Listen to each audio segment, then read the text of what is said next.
mitään enää tänään suolasta, erilaisista purkista, että onko kiinnostunut, mitä purkki sisältää mitään, että voin vielä yhdellä kysymyksellä vastata, jos haluaa. Jos ei, sitten nähtään huomenna. Kiitos sulle, ihanaa kun kysyt. Isoja sydämiä sulle. Olet mahtavaa ja rohkea kun kysyt. Arvostan isolta sitä, että sä kysyt ja tulet keskustelulle mukaan.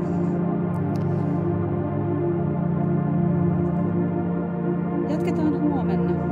Joka päivä mä olen livessä. Sitten mä näen, sitten mä aina keksin jotain. Et kun messu on tulossa, sitten mä aina kiitos lahjasta.